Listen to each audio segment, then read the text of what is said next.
Programa Cida Hack. Apoio. Colégio Sigma, a educação que move o mundo. Supermercado Martendal, preço baixo de verdade. Sérgio Beauty Aesthetic Center. Casa do Vinho, vinhos finos de altitude.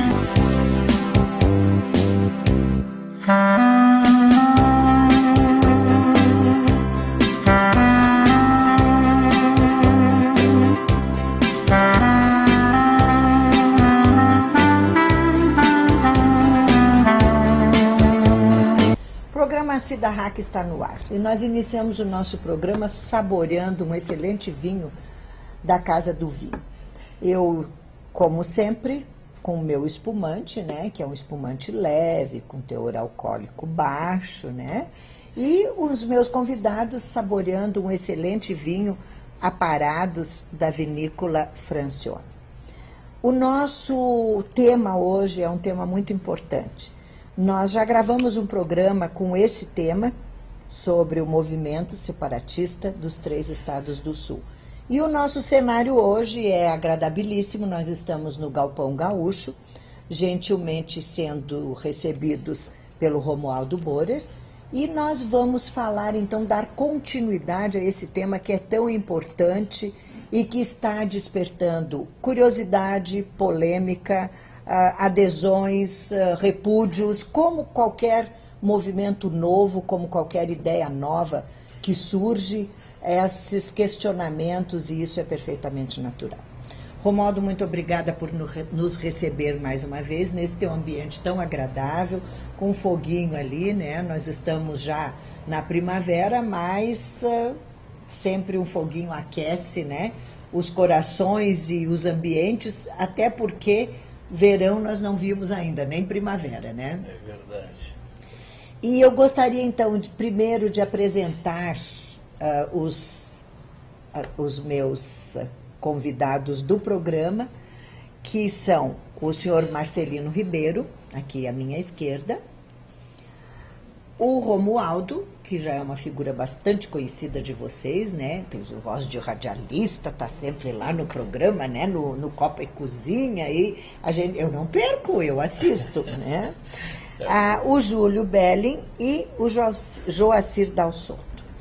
Nós vamos fazer um programa, nós pretendemos fazer um programa bem descontraído, bem honesto e bem franco, falando dos prós, dos contras, enfim, vamos discutir essa ideia.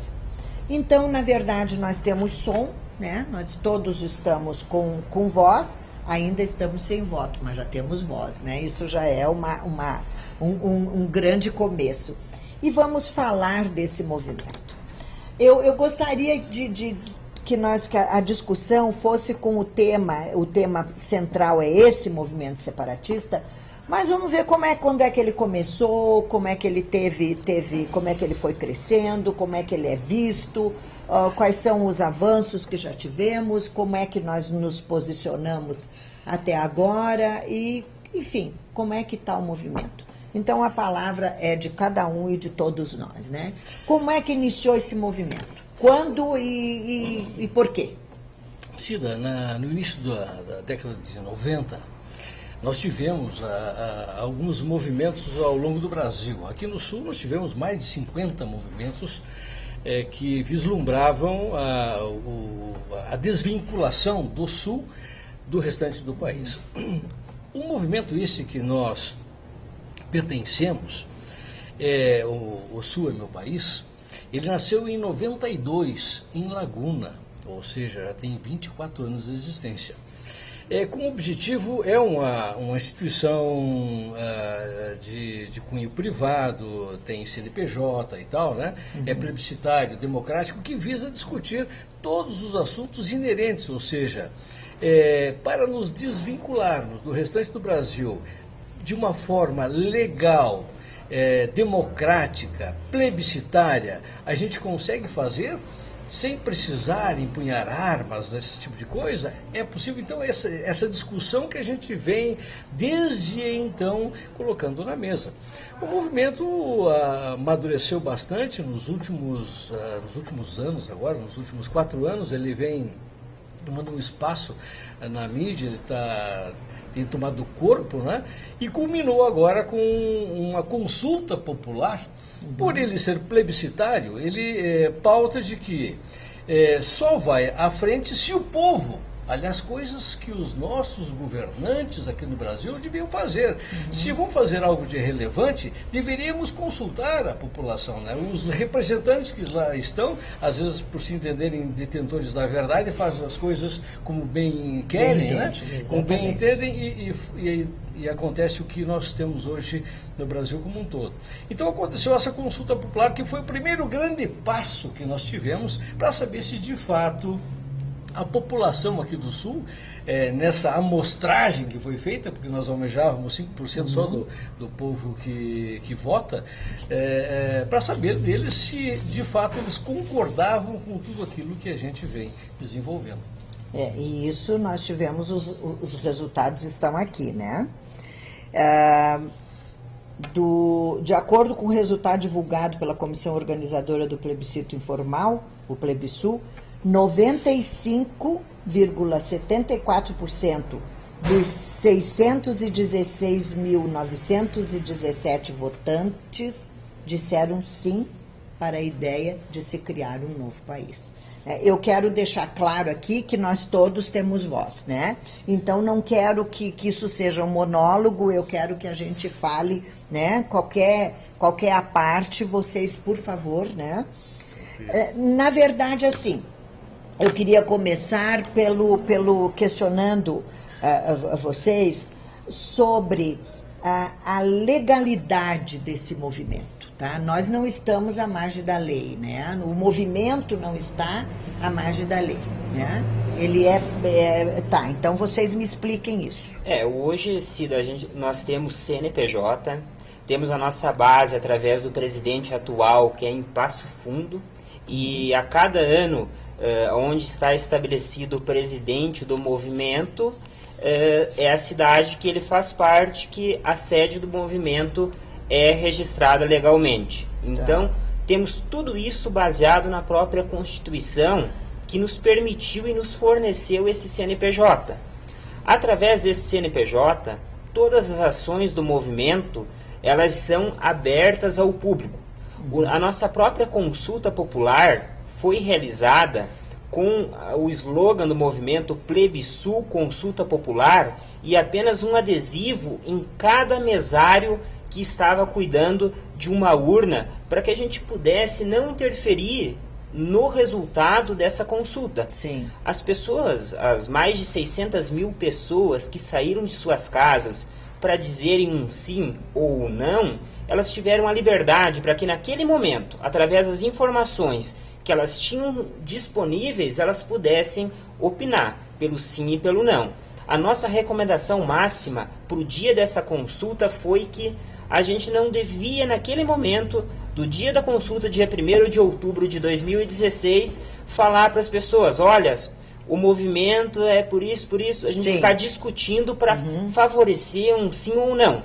A gente queria só questionar, você é favorável à separação dos 3 estados do Sul de forma pacífica e democrática? A pergunta era essa. Era essa. As pessoas... Sim ou não, seria as duas respostas plausíveis. Exatamente. Tá. Tem uma coisa que eu quero perguntar a vocês. O primeiro artigo da nossa Constituição Federal, né, estabelece que a República Federativa do Brasil é formada pela união indissolúvel dos estados, municípios e do Distrito Federal. Isso é causa pétrea da nossa Constituição. E a causa pétrea, uma causa pétrea, ou um artigo pétreo da Constituição, é um artigo que não pode ser mexido, né? Que ele não pode mudar. Então, eu gostaria que vocês me falassem isso. Se isso é causa pétrea, nós temos embasamento legal, a Constituição, nós vamos modificar a Constituição, nós vamos pedir que... Como é que fica isso?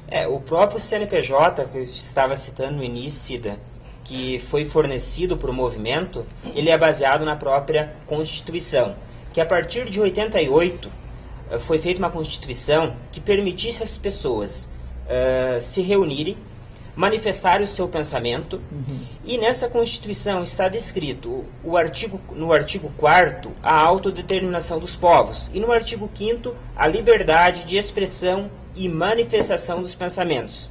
O movimento em si está questionando as pessoas, se elas são favoráveis ou são contrárias. Nós estamos propondo algo.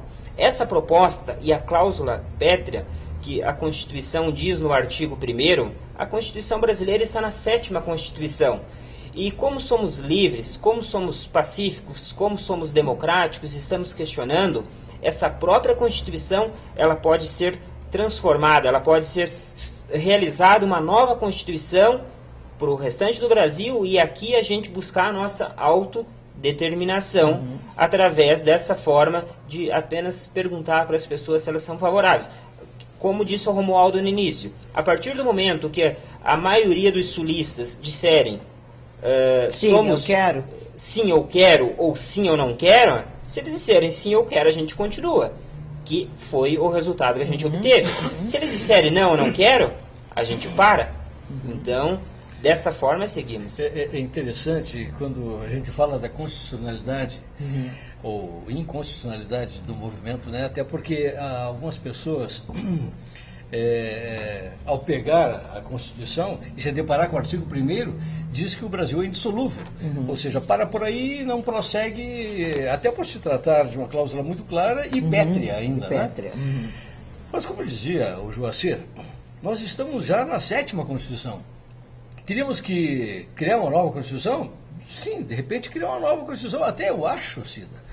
Eu acho que esse negócio de Constituição, ela deveria ser revisada ou refeita a cada período, eu diria assim, a cada 20 anos. A cada geração. Cada geração. Porque não é possível que nós permaneça pautando a concepção de pessoas que escreveram leis com base numa realidade de 20 anos atrás. 20 anos atrás. Né? Então, se fosse pétreo mesmo esse tipo de coisa, nós não poderíamos ter mexido desde a primeira Constituição. Exatamente. E já tivemos 7 alterações. Né? Nada impede que, de repente, nós reveja essa situação e passamos a fazer uma nova, né? Ou um artigo, ou sei lá, ou reformular, ou né? Porque, na verdade, se a primeira já tivesse sido muito bem feita, como acontece nos Estados Unidos, que me parece que tem 4, 5 artigos só, né? Poucos artigos. Muito poucos, e é a mesma, quer dizer, daí entramos em outra discussão, é um povo diferente, é um povo mais politizado, de onde eles vieram, né? De onde eles vieram para formar um país, de onde o nosso foi formado, são outras questões. Agora, mas deixa eu perguntar uma coisa. As revoltas, por exemplo, a nossa Revolução Farroupilha, a nossa guerra, a nossa saga Farroupilha, foi por exploração de impostos, né? Não se separar porque ninguém mais estava aguentando, né? O Tiradentes lá primeiro já se insubordinou porque eram escorchantes, o povo estava sofrendo demais, né? Inconfidência Mineira. Inconfidência Mineira. Um quinto, lembrando que eles pagavam para a coroa portuguesa. Para a coroa portuguesa, né? E o nosso imposto sobre o charque, né, era absurdo, né? Ninguém mais estava aguentando e tal. Por que o Sul, ou 97% dos 600 e tantos mil que disseram sim... 617 mil. 95%. 95%, né? É do Rio Grande do Sul. Por que querem que o Sul seja independente? Qual é o motivo? O que move esse povo? Pois não, Marcelo. O Sul tem basicamente 5 fatores que nos motivam a separação do país. Nós temos um problema político, somos desrespeitados por Brasília, não recebemos o retorno com o qual nós contribuímos. Nós temos o problema tributário, nos separamos do Portugal porque pagamos 20%. Hoje nós pagamos mais de 38% sobre o PIB nacional. Então nós estamos sendo explorados muito mais. Nós temos o problema cultural. O Sul tem uma cultura totalmente diferente do restante do país. E nós tivemos aqui, eu estava numa urna aqui no Miatã do Coral, chegou um carioca, ele está morando em Lages, fez questão de votar e disse assim, ó, eu morei 20 anos no Rio de Janeiro, morei 10 anos em São Paulo, morei 5 anos no Rio Grande do Sul, morei 4 anos na Argentina, 3 anos no Uruguai. Quando eu desci de São Paulo, que caí no Paraná, eu me senti num outro país. E eu quero votar favorável à separação do Sul. Nós temos toda uma tradição diferente que os outros estados não têm. Nós temos ainda a questão social. Hoje, o Brasil está entrando numa crise de pobreza incrível. O Sul não tinha isso, já está sofrendo. Já está sofrendo. Por quê? Porque nós não recebemos os recursos com os quais nós contribuímos. Para você ter uma ideia, o Cid, me permite chamar de Cid, eu acho que eu sou mais velho que você. Pois não sei se é muito, anos, mas... além disso, né? Fique à vontade. Mas Santa Catarina, por exemplo, em 2014, 2015, ela contribuiu com mais de 46 bilhões de reais para Brasília. Em troca disso, recebemos 7 bilhões. O restante ficou em Brasília. Então, nós temos hoje problema na educação, na saúde e na segurança. Colocando esses 3 assuntos que eu, particularmente, e aderi a esse movimento, eu já falei para os meus colegas, eu não vou ver o Sul livre pela minha idade, certo? Mas os meus filhos e os meus netos vão ver. É uma coisa natural. É tão natural que quando um homem ou uma mulher casam, constituem uma família, em seguida os filhos ficam maiores e se separam. Vão morar em outro lugar. Exatamente. Você não tem um parente nos Estados Unidos? Exatamente. Tem? É tão natural. Por que nós não nos separarmos do Brasil? Se nós nos separamos de Portugal? Pelos mesmos motivos hoje. de A agora. mesma coisa. Então, é uma questão de tempo, mas o Sul vai ficar independente. Não tem além do tanto o Sul, talvez São Paulo amanhã depois, quem sabe Espírito Santo, Minas Gerais, como está acontecendo na Europa. Nos últimos 50 anos, Romualdo, há uma previsão de que deverão surgir mais ou menos 200 países novos.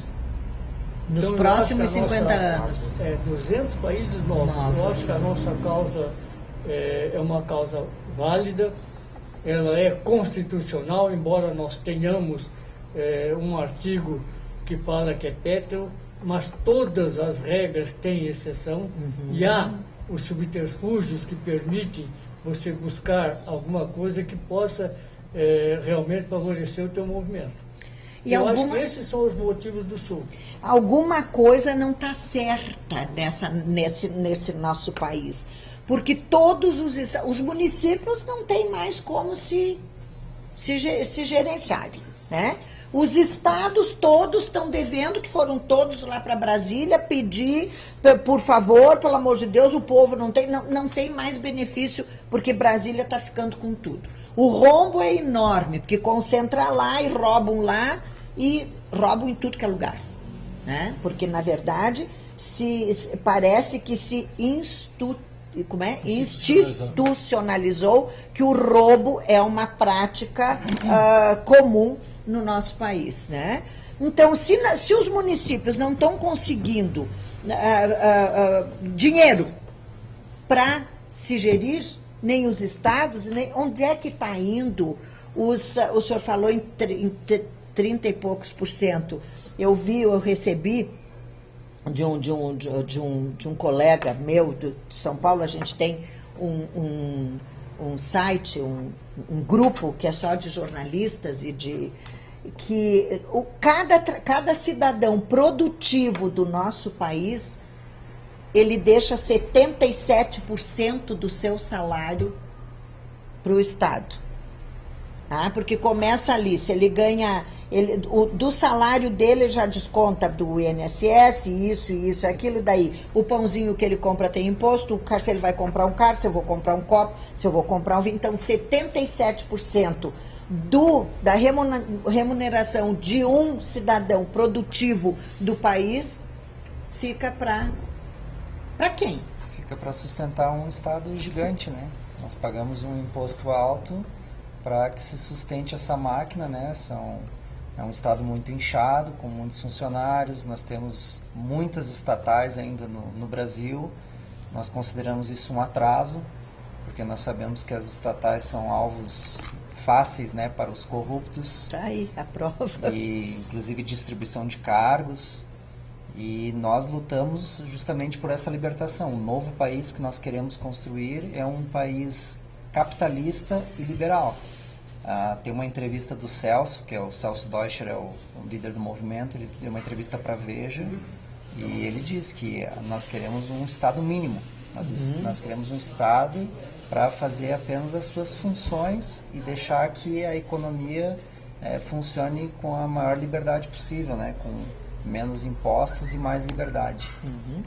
Bom, eu vou fazer um pequeno intervalo e depois não saiam daí, porque depois, agora, no segundo momento, eu quero perguntar para os meus amigos de onde vai vir, como é que vai ser, como é que vai ser as questões trabalhistas, enfim, como é que serão as atribuições e como é que vai se gerir esse Estado novo, esse novo país, não é um Estado novo, é um novo país, né? Estado mínimo. Estado mínimo, mas, né, como é que vai ser e vou fazer alguns questionamentos que os meus telespectadores me fizeram, né, sobre a Amazônia, sobre as questões aí que ficam essa grande interrogação na cabeça da gente. Não saia daí, porque você precisa saber das coisas que nós vamos discutir aqui. A gente já volta.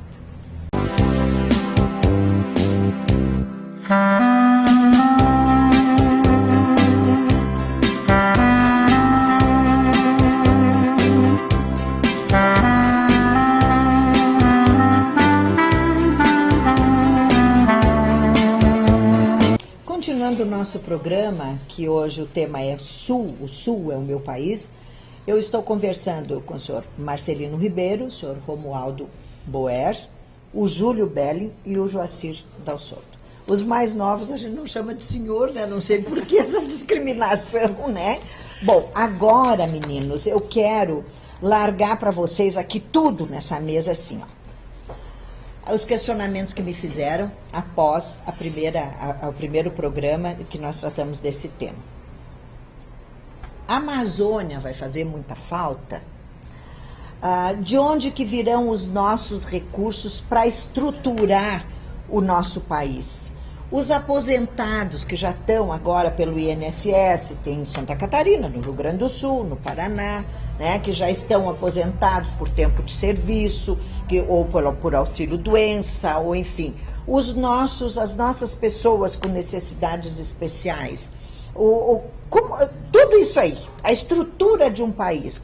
Primeiro, a Amazônia, que diz que é o pulmão do mundo, é o celeiro de tudo, né? Tem um monte de riqueza lá embaixo que, né, não sei quem é que está explorando, alguém está, né? Não ia sobrar para nós do mesmo jeito, mesmo que a gente fique com ela. Mas está aí, agora é com vocês. Uma das coisas, a Amazônia é importante citar, por exemplo, porque a soberania do Brasil, a sabedoria do Brasil, daqueles que defendem a estrutura do Brasil hoje, estudos tanto na Amazônia, e vamos voltar aqui para o sul, para as araucárias.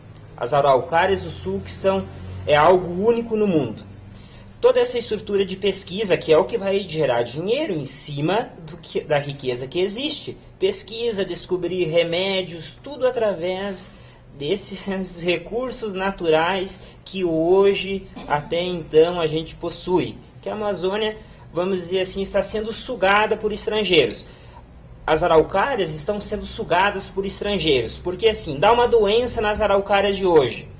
Vamos para aqueles que estão fazendo doutorado, que estão fazendo estudos para descobrirem algo, para que caso dê uma doença nas araucárias, ou caso dê algum problema, por exemplo, lá na Amazônia, em toda aquela riqueza que existe, a lógica que existe, o governo brasileiro, que hoje talvez diga, eu sou contra a separação dos 3 estados do Sul, ele não investe nesses estudantes, por exemplo, para que eles arranquem a riqueza da Amazônia. Então, se eles não estão investindo, os estrangeiros estão vindo e estão retirando as próprias riquezas. Mas aí voltamos para o sul. Hoje, se alguém precisa, por exemplo, fazer um estudo sobre a araucária, simplesmente um norte-americano, por exemplo, ou outro de país desenvolvido, tem uma estrutura financeira para fazer estudos sobre as nossas riquezas naturais, e esse estudo o governo brasileiro não investe. Ele não investe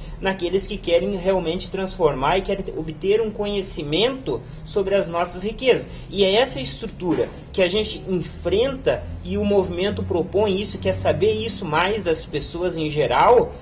É uma proposta que temos, para que a gente possa alavancar recursos, e o Estado, nesse lado, ele poderia sim investir, para que, só que de que forma iremos mudar isso? Representatividade política. O que no sul, Roraima, que tem 500 mil habitantes, 3 senadores. Santa Catarina, com 6 milhões de habitantes, 3 senadores. Mas você, talvez o que a Cida esteja querendo colocar é essa sensação de perda. De perda aquele hoje, território de imenso todo aquele lá. território que representa muito, é o pulmão do mundo, né? A partir do momento que nós estivermos proclamando a nossa independência, nós vamos perder aquilo que hoje é nosso, né? Porque está dentro do contexto territorial brasileiro. O grande problema, Cida, se chama Brasília. Brasília é a madrasta do Brasil. É a madrasta do Sul, é a madrasta do Sudeste, do Norte, do Centro-Oeste. A partir do momento que nós estamos querendo acertar o nosso canto, é porque nós não conseguimos, nós não temos força aqui no Sul de acertar o Brasil como um todo. Se nós tivéssemos como excluir Brasília do mapa territorial brasileiro, de repente a gente começaria tudo de novo. Mas nós não conseguimos fazer isso. Então, a partir do momento que nós estamos vislumbrando só o Sul, a Amazônia vai ficar de fora, assim, não tem como. Nós não queremos aqui no Sul ficar só o que tem de melhor, é uma questão geográfica, né? Se conseguíssemos colocar aqui no Sul um pedacinho da Amazônia, que bom seria, mas não tem como, né? Agora é uma região muito rica, que tem as suas vocações. Mas na verdade também não está sendo... Você falou que o estrangeiro está explorando, não é só o estrangeiro, o próprio índio que está lá está explorando, está cortando, está vendendo, foi corrompido também, né? Foi corrompido também. Não adianta ficar defendendo. Aí delimita aquela enormidade de terra para o índio que está lá para que ele sobreviva, e ele está assim com os estrangeiros. Né? A Venezuela, por exemplo, também tem um pedaço da Amazônia. Também tem. E o sistema político um pouco diferente. A Amazônia não é só nossa, né? Tem a... Bom, e aquela outra questão. Eu trabalhei tantos anos como professora, eu tenho minha aposentadoria e tal, essa é do Estado, tudo bem. E aquele que está aposentado pelo INSS, que é uma baita de uma aposentadoria, mas garante a sobrevivência dele, né? Uma vergonha que o trabalhador brasileiro receba depois de trabalhar 30 anos, às vezes em ambientes insalubres, muitas vezes, receba o que recebe, o teto do INSS, mas ele tem aquilo ali. E aí? Como é que vai ser estruturado esse país? O Júlio quer responder assim, Júlio? Essa é uma questão até simples, por um lado, porque a gente pode fazer a seguinte pergunta. Você que é aposentado do INSS, se você decidir hoje morar na Argentina, o que vai mudar? Se você decidir morar nos Estados Unidos, vai mudar alguma coisa? Não tinha pensado Você continua nisso. sendo aposentado, você continua recebendo os seus direitos. A questão vai ser sobre as pessoas que ainda estão contribuindo. E isso, nós gostamos de citar o exemplo da República Tcheca, que se separou da Eslováquia. Então, isso, claro, que vai precisar de um acordo entre os países, mas o que eles fizeram lá? A República Tcheca assumiu aqueles que já tinham mais de 10 anos de contribuição, ficou para a República Tcheca. Então, o pessoal continuava, né, os eslovacos continuavam pagando para a Previdência da República Tcheca.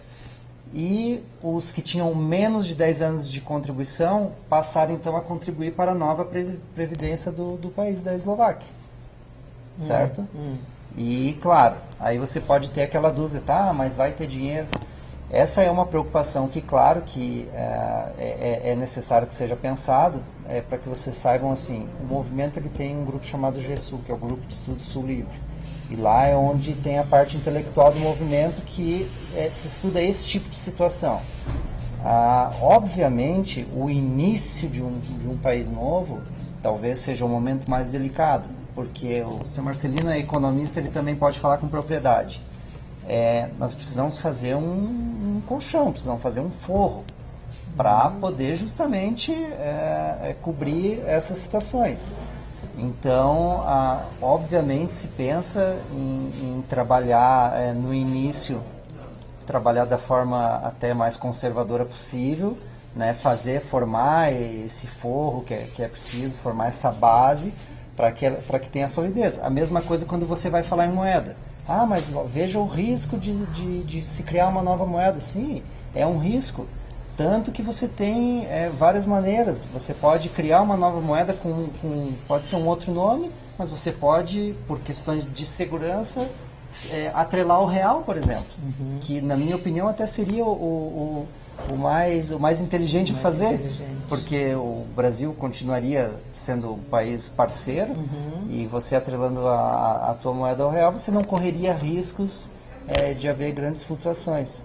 Então, são questões, sim, são questões importantes, mas, obviamente, ninguém vai perder dinheiro que já foi colocado na Previdência, e lógico que nós pensamos no todo e não queremos que ninguém saia perdendo. Bom, e a grande verdade também, o que daí, aí Rio Grande do Sul, Paraná e Santa Catarina vão parar de mandar dinheiro para Brasília. Sim. Aí o dinheiro que nós mandamos para lá fica aqui, e é muito acho que vamos viver muito melhor só com o dinheiro que nós mandamos para lá, né? O senhor que é economista pode me... O novo país, ele tem uma estrutura diferenciada. Nós vamos ter um município forte e a União não terá Estado. Não haverá Estado. Vai ser cada município vai ter a sua Constituição. Confederação Municipalista, né? Baseada numa Constituição do país. Sim. Como é os Estados Unidos hoje. Embora os Estados Unidos tenham o Estado. Nós não teremos Estado, teremos os municípios e a União. Muito bem. Hoje, Lages, por exemplo, recebe do governo estadual 20%. O resto fica em Florianópolis. Florianópolis, por sua vez, recebe 20% da União. O resto fica em Brasília. Então, se fosse 20 para Brasília, ficasse 30 em Florianópolis e 60 em Lages, nós não teríamos problema nenhum. Nem na saúde, nem na educação, nem na segurança. Cada um cuidaria da sua casa. Cada um cuidaria da sua casa. Autodeterminação dos povos. Vai se governar a si próprio. Esse é o nosso maior lema, digamos assim, e o fundamento do movimento sul do meu país. O que diferencia do resto do país. Né? Em função disso, todos os municípios teriam condições de sobreviver sozinhos. Aqueles municípios que não teriam condições, vamos citar aqui, não querendo menosprezar os demais municípios que fazem parte da região da Amures, mas, por exemplo, Painel, se não tiver condições de sobreviver, ele será agregado a Lages e vai sobreviver no município de Lages, sobreviveu até ontem. Vamos falar do Cerro Negro, que é o Cerro menor Negro, IDH, né? Índice de enfim, Desenvolvimento todo Humano. Esse município voltaria para a Grande Lages. Né? Então seriam regiões fortes, seriam municípios menores que seriam, digamos assim, subvencionados pelos municípios maiores. Não há problema nenhum. É o caso ali de, por exemplo, Itajaí, que é um município forte, Joinville, Florianópolis. Então Itajaí vai possivelmente agregar alguns municípios de volta. Sim, talvez entendi. Navegantes, Ascurra, enfim. Né? O Rio do Sul vai agregar outros pequenos municípios de volta. E nós formaríamos regiões fortes. Sim. Que teriam condições de sobreviver economicamente. Tá, geograficamente nós somos o quê? O que nós, os três estados do sul pode ser comparado ao quê? O tamanho do território dos 3 estados dá 577 mil quilômetros quadrados. É maior que São Paulo, é maior que a França. É o 47º do mundo, seria maior que a França. Maior que a França. População de 29 milhões, seria a 43ª maior do mundo, equivalente à da Malásia. Nós já nasceríamos grande, isso é importante que se diga. Nós teríamos porque a população de São Paulo. Nós não podemos ter dúvida do nosso potencial. Nós já vamos nascer uma nação grande. Para vocês terem uma ideia, o PIB da região sul é de 303 bilhões de dólares. Tá? Ele é o equivalente ao da Dinamarca. Então, sem fazer nada, nós já vamos sair do tamanho do PIB da Dinamarca, sem fazer nada. Imagine com todo o potencial que nós teremos para desenvolver com menos estado, com mais produtividade, né? E também o IDH, a gente tem um IDH de 0,83, que é o 36º do mundo, que é o equivalente ao da Polônia. Também é um dado bem interessante. É um dado bem interessante. E uma coisa interessante, a questão do estado quebrado, o estado do Rio Grande do Sul, ou qualquer estado hoje brasileiro que esteja quebrado. Essa justificativa, vamos dizer assim, popular de que o estado está quebrado, é apenas por essa questão da estrutura tributária do Brasil, que está determinada aqui. Grande parte dos recursos primeiro vão para a União. Se aqui a gente precisa de algo, para que um Instituto Federal? O Instituto Federal deveria ter sido criado pelo próprio município ou pelo próprio Estado, não ter mandado dinheiro para lá, porque tem duas coisas. Manda primeiro para a União grande parte dos recursos. A primeira coisa, a corrupção. A segunda coisa que existe, a questão da visão. A Cida, um tempo atrás, citou até um exemplo dos barracões que fizeram para os idosos no Brasil inteiro. Centros de convivência. Centro de convivência. No Nordeste, Cida, o negócio funcionou uma beleza, né? Calor, bem ventilado. Pé direito de 6 metros, né? Cheio de varandas, né? Vamos dizer que nesse projeto não houve corrupção. Vamos dizer. Então aí entra a segunda coisa de primeiro recurso ir para a União. Aqui no sul do Brasil, os coitadinhos, os velhinhos, passaram frio no inverno, porque um barracão enorme. Questão de visão lá de cima de quem gerenciou esses recursos. Simples. Mesmo não havendo corrupção, tem um problema de mandar primeiro para a União. Não, esse rombo, que quase acabaram com um país continental desse, milhões, bilhões, agora não é mais milhão, é bilhão, né? Então, isso está provado que o dinheiro está sobrando lá para eles fazerem o roubo, né? Os Alibabás e os 40 ladrões, que são muito mais de 40 agora, né? E a gente fica aqui, o povo com fome, o povo doente, o país esburacado, sem uma malha viária, acabaram com as ferrovias, acabaram com tudo, né? Eu, sinceramente, eu tenho ainda muitos questionamentos para fazer disso. Eu quero falar dos contra também, dos prós, dos contra, né? Não vai ser tudo maravilhoso de início, né? Porque nada é, né, assim, fácil de fazer, mas, na verdade, parece que quanto menor, mais fácil de se gerenciar, né? Porque aí você está perto do povo, né? E a questão, você já me falou da questão da previdência, e como seria esse molde, Deixa eu só agora ver a minha preocupação. Na verdade, o político de profissão vai lutar contra isso com unhas e dentes, né?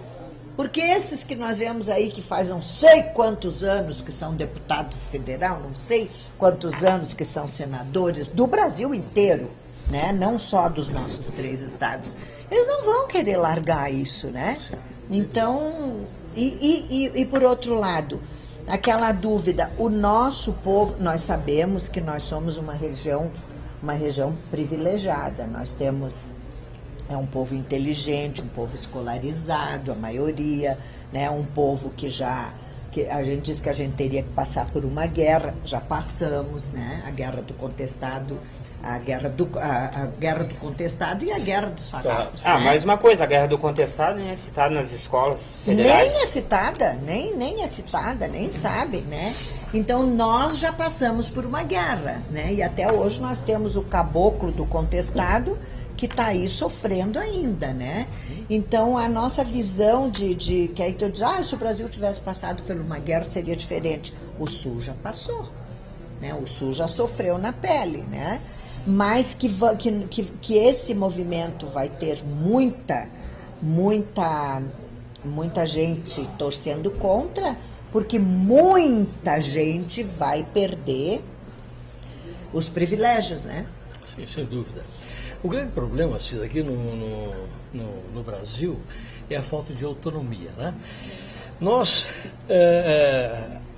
os nossos administradores, os nossos gestores, desde o tempo do Brasil Império, eles foram construindo um modelo de administração num formato que privilegia eles sob todos os ângulos.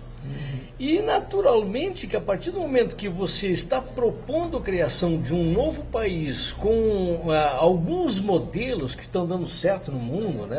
O movimento está buscando a educação no Japão, modelo administrativo na Suécia, na Alemanha. É óbvio que aqueles que estão hoje agarrados, como se diz popularmente, agarrados nas tetas do governo, né? Eles vão ficar preocupados. Até porque nesse reinício isso pode complicar a vida deles, né?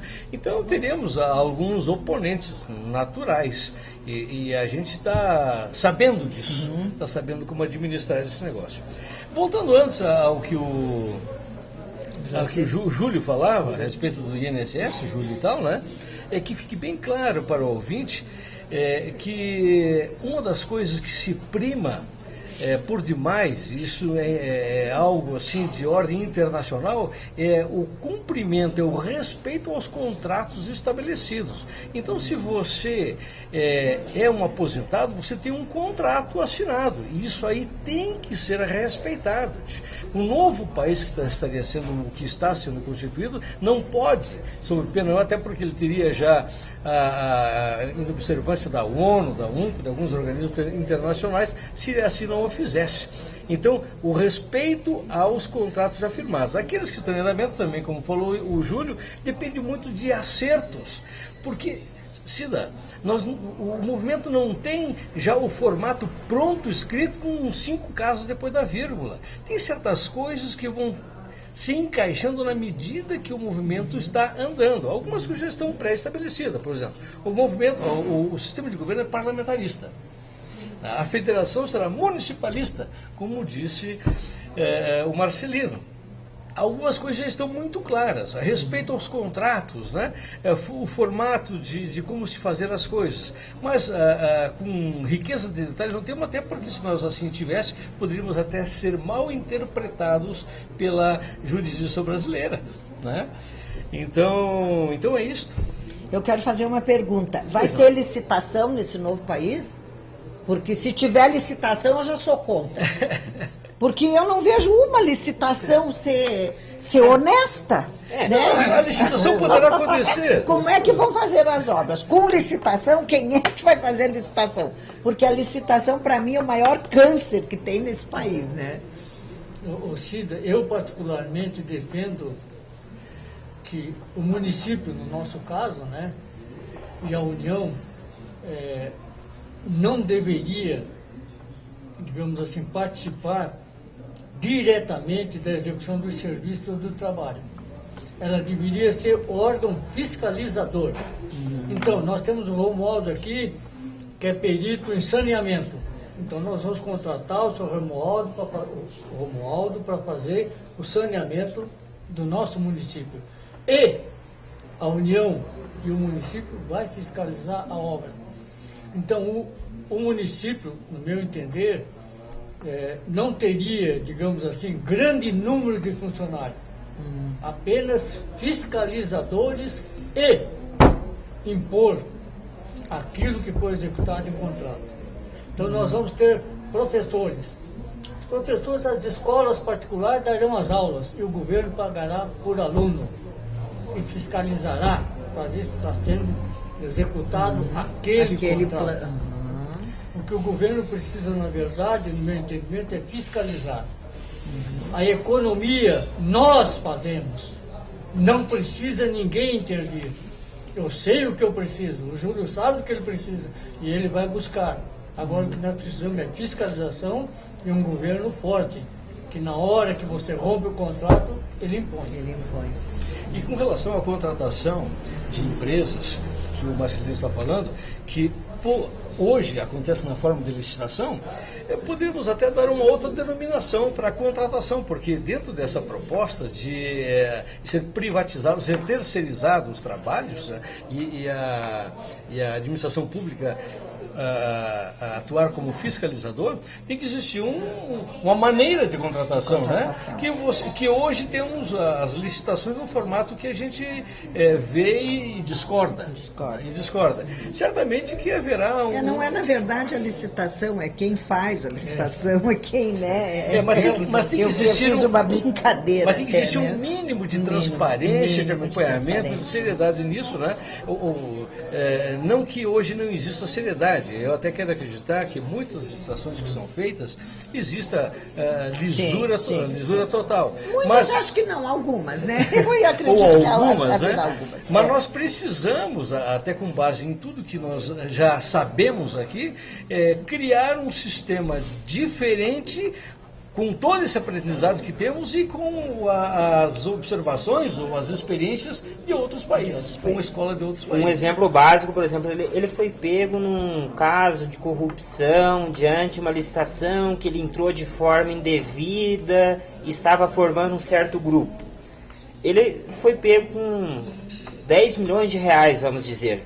Por que não pegar e dizer, tu foi pego com 10 milhões de reais... Agora, além da prisão por um período X, tu vai ter que devolver aos cofres públicos 100 vezes mais do que você... não tenho, não. Vamos tirar tua casa, o teu carro.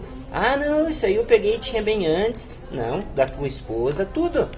Coloca isso. Pagar. Bom, esses são detalhes, né? São os vieses. Eu quero saber, o nosso tempo está se esgotando. Quem são os cabeças desse movimento? Qual é o perfil dos cabeças do movimento O Sul é o Meu País? São empresários, são pessoas comuns, empresários que, num determinado momento, entenderam que nós deveríamos, diante do quadro que vivemos, historicamente vivemos, deveria fazer alguma coisa para acertar, né? Mas são pessoas comuns, como nós, assim, que têm a sua labuta do dia a dia, que contribuem com os cofres públicos, com os impostos que pagam. O movimento tem a cada 2 anos a eleição de uma nova diretoria. Hoje o nosso presidente está na cidade de Passo Fundo, o seu Gilon. Em breve já estará sendo eleita uma nova diretoria. Um dos nossos líderes aqui em Santa Catarina, que atua nos 3 estados, mas está sempre à frente, um grande mentor, é o Celso Deutscher. Eu sempre tenho dificuldade em pronunciar o sobrenome do Celso. Como muitos têm dificuldade em pronunciar o meu, né? O Borer. Né? Então são pessoas assim que do dia a dia, pessoas comuns, não têm assim políticos envolvidos, partido político não tem, são pessoas comuns. Porque a gente defende uma proposta, Cida. Então, assim, os políticos, por exemplo, podem se aproximar, desde que eles sigam a nossa proposta, a proposta que nós temos. E às vezes a gente fica assim até abismado quando as pessoas criticam a nossa proposta. Não, venham, conheçam a nossa proposta primeiro.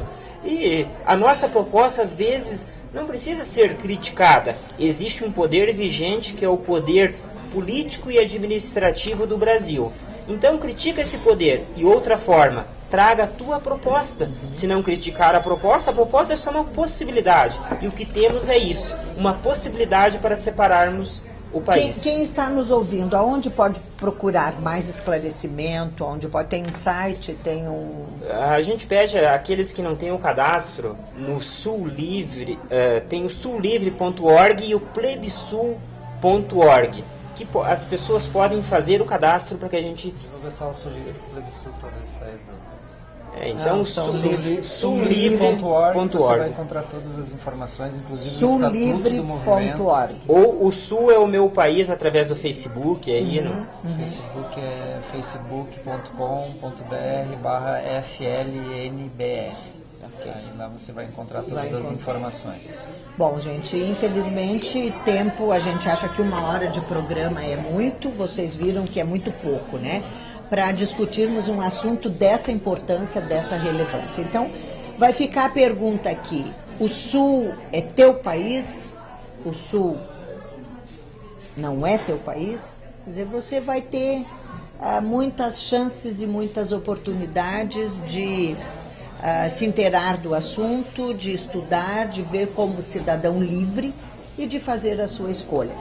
Creio que muito esse movimento ainda vai ser ouvido, né? Muito vai ser discutido e as mudanças ocorrem quando as pessoas já têm maturidade suficiente, cultura suficiente, discernimento suficiente para decidir a sua vida, a sua cidadania, a sua responsabilidade com um território que é a sua pátria e a pátria dos seus filhos e dos seus netos. E a gente sempre vai querer o melhor de pátria, o melhor de cidadania, o melhor de lugar para se viver para os nossos filhos e para os nossos netos. Embora, como disse o seu Marcelino, talvez não vejamos esse sonho ser realizado, né? O sonho de muitos, o sonho de alguns, um sonho que está aí plantando as sementes. Então, se o Sul é teu país, você vai ter oportunidade de lutar por esta ideia. Se o Sul não é teu país, você simplesmente, antes de criticar e ver, faça como o programa Cidahak está fazendo, tentando saber as coisas para formar uma opinião. Muito obrigada pela acolhida, muito obrigada por vocês estarem aqui, né? Por vocês estarem aqui.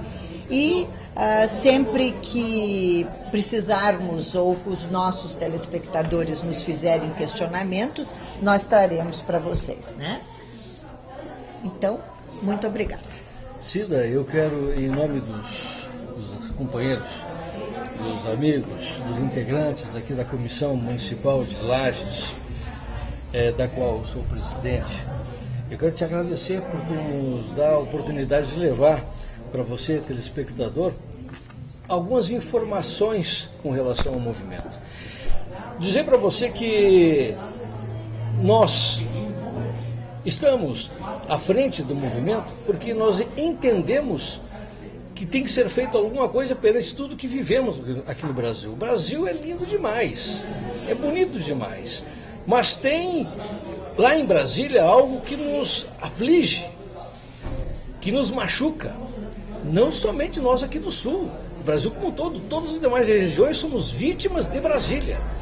Então, nós encontramos, ou estamos estudando uma forma de fazer com pelo menos o nosso canto, aqui no garrão do Brasil, que é o Sul, alguma coisa para que nós possamos proporcionar para os nossos descendentes um mundo melhor. Muito obrigada e assistam o nosso programa e também o nosso site, o nosso blog, e estamos à disposição de todos vocês para qualquer esclarecimento que precisar.